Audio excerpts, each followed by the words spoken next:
को भजन करने के अनुकूल बनाने के लिए है। जब तक आपके जीवन में सत्संग नहीं होगा, संत नहीं होंगे, परमात्मा को पाने की इच्छा नहीं जग सकती है। संसार की अनेक इच्छाओं ने तो हमें घेर लिया और जन्म जन्मांतरों से इच्छाएं हमारा पीछा कर रही हैं। संसार में ही बार बार जन्म मरण होता आ रहा है। इन इच्छाओं के कारण ये जीव बहुत ही त्रस्त होता आ रहा है। हमारी आत्मा की तुष्टि पुष्टि और संतुष्टि के लिए एक तड़प पैदा होती है जब जीवन में गुरु मिल जाता है। तो हम कितनी सौभाग्यशाली आत्मा है। भले ही आप सुनते हैं कि आगे घोर कलयुग आने वाला है, सभी देवी शक्तियां, सिद्ध संत महात्मा बाह्य धरती छोड़कर ऊपर चले जाएंगे। ऐसा घोर कलयुग आएगा, दिव्य आत्माएं, पुण्य आत्माएं भी धरती पर दिखाई नहीं देंगी। जो बुरे कर्म हमने किए हैं वही आत्मा उस काल को देख पाएंगी। वो काल देखने से, समय देखने से पहले यहाँ से छुटकारा पाके ऊपर जाना है, परमात्मा के धाम में जाना है। अभी से तैयारी कर लो। कहीं जाना है तो तैयारी पहले से होती है। आप कहीं ट्रैवलिंग के लिए जाते हैं, घूमने जाते हैं, कितने दिन पहले पैकिंग करनी शुरू करते हैं, कपड़ों की, बैग की, वस्तुओं की। तो आपको पता हमने भी किस घर में जाना है, वहां के लिए क्या तैयारी की है आपने। विवाह में जाते हो, शादी में जाते हो, कई महीने पहले तैयारी हो जाती है। कभी मन में ये भावना नहीं आई कि दूसरे घर भी जाना, वहां की तैयारी की क्या की है, वहां के लिए पैकिंग क्या की है। ये तैयारी है जो आज बैठे हो ना सामने, ये वहां की तैयारी चल रही है। इसे शुक्र मनाओ, सदगुरुओं के चरणों में बैठकर भी दर्शन करो, माथा टेको और भजन बंदगी करो, नाम सुमरण करो। ऐसी ऐसी दिव्य घड़ियों में आनंद लो। बाकी आनंद कहीं नहीं है, कहीं भी संसार में आप घूम लेना, आनंद केवल गुरु के संत के चरणों में ही है। और फिर चाहे कितने युग बीत जाए, समय बीत जाए, अगर इस जीव का उद्धार होगा तो संत के द्वारा होगा, बाकी किसी चीज से उपाय नहीं है। कबीर साहब जी फरमाते हैं, आज काल दिन 5 में बरस 5 जुग पंचे, जब लग साधु तार से और सकल पर पंचे। कि आज में, कल में, 5 दिन में, 5 महीने में, 5 वर्ष में या 5 युग बीत जाए, जब भी कभी तारेंगे तो संत ही तारेंगे, बाकी तो डुबाने के रास्ते हैं। तो वही सदगुरु जी बार बार इस गांव में आते हैं, ये तारने का उपाय चल रहा है। डूबते तो बहुत बरस हो लिए, भटकते हो लिए, लेकिन ये सब तारने का उपाय है। ज्यादातर यहाँ पर गृहस्थी ही बैठे हैं, सन्यासी कम है, ब्रह्मचारी कम है, तो गृहस्थी है। धन्य गृहस्थी कौन सा होता है, चाणक्य नीति में बड़ा सुंदर फरमाया है। और आप देखना, क्या ये चीजें आपके घर में है? क्या हमारा गृहस्थ धन्य है? अगर नहीं है तो इन चीजों का उपाय करना है, अपने अपने गृहस्थ आश्रम को धन्य बनाना है। कौन सा? सानंद सदनम सुता से सुधी कांता प्रिय लापनी, इच्छा पूर्ति धनम सव्योषितम रति, सो आज्ञा प्रासेवका, आतिथ्यम शिव पूजनम प्रतिदिनम मिष्टान्नम पानम गृहे, साधो संग उपासते च सततम धन्नो गृहस्थाश्रमः। क्या कहते हैं? सानंद सदनम, जो घर आनंद से परिपूर्ण हो। सुख से नहीं कहा, सुख क्षणिक होता है, और आनंद किस में है? भजन में है, सत्संग में है, संत की सेवा में है, और गुरु के दर्शन में है। तो आप देखो, क्या मेरा घर आनंद से परिपूर्ण है? भले ही आपके पास सुख सुविधाएं कम है, साधन कम है, और संसार के पदार्थ कम है, उनमें सुख नहीं है। एक झोपड़ी में सुख मिलता है, ऐसा नहीं 1000 गज के प्लॉट में सुख मिल जाएगा। गजों में कभी सुख नहीं मिल सकता है। बिल्ली भी तो झोपड़ी में रहती थी, सेना गाय भी तो झोपड़ी में रहते थे, लेकिन उनके घर में आनंद था। जहाँ आनंद होगा, परमानंद भी तो वही उतर के आएगा।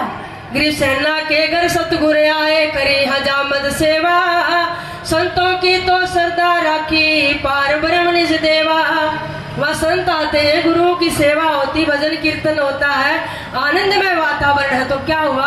परमानंद परमात्मा खुद उतर के आए, और उसके बीर सिंह बघेला राजा की चाकरी हजामत स्वयं परमात्मा करके चले गए। तो इसलिए से आनंद सदनम सुताश्य सुधीय, संतान बुद्धिमान हो। अपने बच्चों को अच्छे संतों की शरण में लेकर जाओ, धार्मिक ग्रंथों का अध्ययन कराओ, उससे बुद्धि शुद्ध होती है। लेकिन आज भौतिक संसार में बुद्धि बिगड़ने के कितने साधन हो गए, बुद्धि भ्रष्ट हो जाती है, निर्णय नहीं कर पाती है, आपके बच्चे बिगड़ जाते हैं। इसलिए बुद्धिमान संतान हो, कांता प्रिय लापनी, पत्नी मधुर भाषणी हो। कैसी भी घर में परिस्थिति आ जाए माताओं, मीठा बोलना। जहाँ मीठा बोलते हैं वहाँ लक्ष्मी का वास होता है। जहाँ वाणी कर्कशा हो जाती है, सारे कलेश वहीं से शुरू हो जाते हैं। जहाँ झगड़ा है वहाँ लक्ष्मी भी शक्तियाँ भी छोड़कर चली जाती हैं, उस घर में दरिद्रता आ जाती है। इच्छा पूर्ति धनम, और अपनी कामनाओं की पूर्ति के लिए धन हो। आपको समय पर वस्त्र मिल रहे हैं, समय पर भोजन मिल रहा है, आपकी इच्छाएं पूर्ति हो रही हैं, थोड़ा सा आपके पास बैंक बैलेंस है, ना आप भूखे रहते हैं ना साधु घर से भूखा जाता है, समझो आप एक साहूकार हैं, आप गरीब नहीं हैं। कितना धन होना चाहिए बताओ, हमारे पास कितना होना चाहिए? कबीर साहब ने बताया ना कितना होना चाहिए। साईं इतना दीजिए जामे कुटुंब समाए, मैं भी भूखा ना रहूं, मेरा साधु ना भूखा जाए। इतना धन होना चाहिए।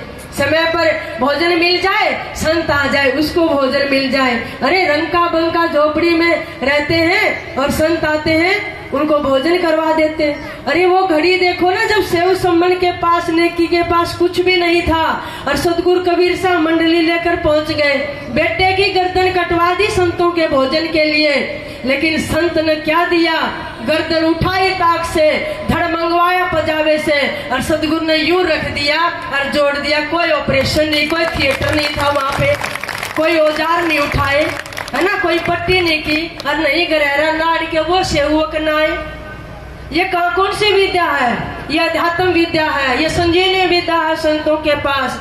ऐसे बड़े बड़े चमत्कार हमारे संत महापुरुषों ने दिखाए हैं कि भोजन के बदले गर्दन कटवा दी और सतगुरु ने ठाकर गर्दन जोड़ दी। ये छोटा चमत्कार क्या है क्या? इसलिए इच्छा पूर्ति धर्म संयोषितम रति ही, यानी पुरुष की प्रीति केवल अपनी पत्नी से हो, पत्नी वर्ता हो और पति वर्ता हो। जिस घर में आज मान मर्यादाएं कम हो गई हैं, अपना पति कैसा भी हो माताएं, उसी को भगवान मान के पतिव्रता सती धर्म में रहना। और जहाँ सती होती है वहाँ सतीत्व होता है, वहाँ सत्य होता है, वहाँ पर बड़े से बड़ा कलेश आ जाए लेकिन सत्यम जयति न नरतम, सत्य की जीत होती है। सीता माँ की परीक्षा ली गई लेकिन अग्नि को पार कर गई। अरे द्रौपदी की परीक्षा ली गई लेकिन 5 गज की साड़ी हजारों गज की हो गई। दुशासन थक गया लेकिन चीर नहीं उतरे हैं। अरे सावित्री को देखे, सतीत्व की परीक्षा ली गई, काल से भी अपने पति के प्राणों को खींच कर ले आई। सौलभ जिनकी आयु थी और काल के मुख से भी उस माता ने ये कहला दिया, आयुष्मान बहो, लंबी आयु हो। तो इसलिए पतिव्रता धर्म हो, एक पत्नी के प्रति प्रेम हो और पूरे पत्नी का भी एक पति के प्रति प्रेम हो, तभी आप भक्ति कर पाओगे। पूरे सतीत्व में रहना माताओ। सो आज्ञा प्राप्त सेवका है, घर में नौकर हो तो वो आज्ञाकारी हो। अगर अपने नौकर को बिगाड़ दिया, कल वो आपका ही बुरा करेगा। उनको ऐसी शिक्षा दो, ऐसे संस्कार दो कि नौकर भी आपका आज्ञाकारी हो। अतिथम शिव पूजनम, आपके घर में अतिथि पूजन हो, अतिथि का सत्कार हो। कोई भी घर में आए उसको दुत्कारना मत, ना जाने किस वेश में नारायण मिल जाए। हो सकता है वो परमात्मा आपकी भक्ति देखकर आपके दरवाजे पर उतरा के भिक्षा मांगने लग जाए। और हो सकता है ऐसी घड़ियां गोपीचंद भरतरी चिरंजीव है, अमर है, और कभी कभी किसी भगत से खुश हो जाए ना तो वो द्वार पर रूप बदल के भिक्षा लेने के लिए आ सकते हैं। वैसे तो मुझे मना किया हुआ है पर ऐसी शक्तियां दर्शन दे जाती हैं। पूज्य गुरुदेव जी हमारे जब बद्रीनाथ में बड़े बड़े सिद्धों की संगत में रह रहे थे। हमारे गुरुदेव जी कोई छोटी हस्ती नहीं है, बड़े सिद्धों की संगत की है, पहाड़ों से उतर कर आए हैं, वह अनुभव किया है, साधना में उतरे हैं, परमात्मा का प्रेम चखा, उसके लिए रोए हैं, ज्ञान में दसे हैं, अपने को मुर्दा बनाया है, अपने कमलों को जागृत करके देखा है, और तो और परमात्मा के गेट पर जाकर बैठा। वो आनंद क्या होता है। जब सुबह सुबह 4 बजे पूज्य गुरुदेव जी महाराज बड़े तपस्वी संत थे बद्रीनाथ में, जहाँ चारों तरफ बर्फ ही बर्फ होती है और पशु पक्षी परिंदे भी छोड़कर नीचे उतर आते हैं, तो 4 बजे गोपीचंद भर्तृ वेश बदलकर कौपीन में आए थे और पूज्य गुरुदेव जी महाराज झोपड़ी से बाहर गए लंगी करने, तो देखा वो सिद्ध संत बैठे हैं। फिर दोबारा गए तब नहीं दिखाई दिए, तब उन संत से पूछा महाराज वो कौन सिद्ध थे। कहने लगे अरे वो गोपीचंद भर्तृ हैं, कभी कभी आ जाते हैं दर्शन देने के लिए। ऐसी ऐसी पहाड़ों में घटनाएं घट जाती हैं, लेकिन उन शक्तियों को पहचान करना बड़ा कठिन होता है। जो साधनाशील आत्माएं होती हैं, ऋषि मुनि संत होते हैं, आप अपने घर में बंद कमरे में बैठकर भी भक्ति करोगे, अरे वहां भी आकर दर्शन दे जाएंगे, आपका दरवाजा खटखटा जाएंगे। ये बात सत्य मान लेना, इस चीज को आपको दर्शन दे जाएंगी।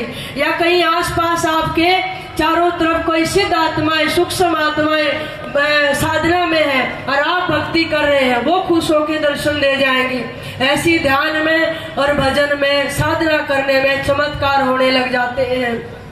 शिव पूजनम प्रतिदिनम, कहते जिस घर में परमात्मा की नित्य पूजा होती है, और मिष्टानम पानम गृहे, जिस घर में मीठा यानी मिष्टान और अच्छे पेय पदार्थ होते हैं, वो धन्य है। साधो संग उपासते, और जिस गृहस्थ को संतों का, गुरुजनों का सत्संग मिलता है, सह धन्यो गृहस्थ आश्रम है, वो गृहस्थ आश्रम धन्य है। अब आप देखिए इन चीजों जो मैंने बताई है बातें, इसमें कितनी है आपके घर में, और नहीं है उनका प्रबंध कर लेना। आज से ही संतों की संगत करो, मीठा बोलना शुरू करो, अतिथि का सत्कार हो, और बुद्धिमान संतान हो। अपने बच्चों को उंगली पकड़ के होटल में ले जाते हो, बुरे संस्कार आएंगे, गलत सॉन्ग पर डांस करते हैं, छोटी उम्र में ही कुवासनाएं और दूषित विचार हो जाते हैं, गंदी आदतें पड़ जाती हैं। लाना है तो अपने बच्चों को सत्संग में लाकर बिठाओ, संतों की दृष्टि डलवाओ, आशीर्वाद दिलाओ, आपका गृहस्थ जीवन बहुत अच्छा होगा। इसलिए साधु दर्शन महाफले कोट यज्ञ फल ये, एक मंदिर की क्या पड़ी नगर शुद्ध कर ले। कहते संत का दर्शन करो नो अश्वमेध यज्ञ फल के बराबर होता है। एक घर नहीं, जिस नगरी में संत प्रवेश कर जाए, उसके शरीर से स्पर्श हुई हवा जब समस्त गांव में फैलती है तो नगर शुद्ध कर ले। कबीर साहब कहते हैं वो नगर शुद्ध हो जाता है। जिस नगर के आसपास बगीचा होता है ना, वहाँ की सुवास हवा ले जाती, चारों तरफ खुशबू फैला देती है। इसी प्रकार जब संत जिस नगरी में उतरते हैं, उनके शरीर से स्पर्श हुई हवा, क्यों कहती हूँ, पसीना आएगा, स्पर्श हवा होगी तो गंदगी ले जाएगी, और संत साधक होगा, भजन की हवा स्पर्श करेगी तो भजन के परमाणु लेकर जाएगी। इसलिए जिन नगरियों में संत का आगमन होता है, वह निश्चित रूप से भक्ति के परमाणु होते हैं। दूसरी बात, अभी भक्ति करते हैं, मन बड़ा चंचल है। नई बात तो है नहीं, सबका ही है, ठहरता नहीं है। किसका ठहरता है? सबका भागता है। लेकिन मन को ठहराने के संतों ने एक ही साधन बताया है, मंत्र। मंत्र के स्वभाव मन कहीं कंट्रोल में नहीं आएगा। इसलिए आप कहीं भी देखो, बैठे हो भजन में, भाग जाता है, पता नहीं कौन से द्वारे से निकल गया। क्यों? क्योंकि कबीर साहब, बाबा गिरिदास जी महाराज फरमाते, काया सरोवर मीन मन दसों दिशा को जाए। जैसे सागर हो ना, मछली ठहरती नहीं एक जगह, घूमती रहती है सारे सागर में। ये काया भी सरोवर है और मन मीन है, ये ठहरता नहीं, पता नहीं किस द्वार से निकल के भाग जाता है। आंखों के द्वारा, कान के द्वारा, रसना के द्वारा, स्पर्श के द्वारा, ना आता दिखता है ना जाता दिखता है। तो हमारी सबसे बड़ी समस्या होती है, मन कैसे ठहरे, ये मुर्दा कैसे बढ़े। मन 3 ही तरह का हो सकता है, थोड़ा सा समझना। एक मक्खी होती है, एक मधुमक्खी होती है, एक मधुकर होता है। एक मक्खी होती है साधारण, जो मिष्टान पर भी बैठ जाती है और विष्ठा पर भी बैठती है। घरों में देखिए ना, यानी मिठाई पर भी उड़कर विष्ठा भी बैठ जाती। एक तरह का मन ये होता है, संसार के विषय भी भोगना चाहता, परमात्मा का भी रस लेना चाहता है। दूसरा होती है मधुमक्खी। जो फूलों पे बैठेगी, मकरंद लाएगी, शहद बनाएगी, उस पर बैठती है, वो भी शहद कोई और तोड़ ले जाता है। तीसरा मधुकर होता है, भंवरा, भरमर, वो कमल पुष्प पर बैठता है और उसका मकरंद लेता है। जब शाम होती है, कमल पुष्प बंद होने लगता है, वो उड़ता नहीं है, वो उसका रस लेता है। और भरमर में इतनी ताकत होती है, वो काट के अंदर भी छेद करके निकल जाए, लेकिन इतना कोमल कमल पत्र होता है, उसको छेद के नहीं निकलता। क्यों? उसमें उसकी प्रीति है, उसमें उसका प्रेम है। जहाँ प्रेम है, उसको छोड़कर वो अपना प्राण त्याग करना स्वीकार कर लेता है, लेकिन उसमें छेद। आत्मानम रथिम विद्धि शरीर रथमेव च, बुद्धि तो सारथी विद्धि मन परमेव च। कहते शरीर रथ है, इंद्रियां घोड़े हैं, बुद्धि लगाम है, मन लगाम है, बुद्धि सारथी है, और इसमें जो रथी है वो जीवात्मा है। अगर सारथी के हाथ में लगाम है, ढीली छोड़ दी तो क्या होगा? घोड़े कहीं भी जाएंगे, गड्ढे में गिरा देंगे। रथ की भी, घोड़ों की भी, सारथी की भी और रथी की भी, सबकी दुर्गति होगी। तो आपने अपने मन की लगाम जो है वो बुद्धि रूपी सारथी के हाथ में रखनी है, और जो बुद्धि है उसको शुद्ध रखना है, सतगुरु के चरणों में रखना है। तो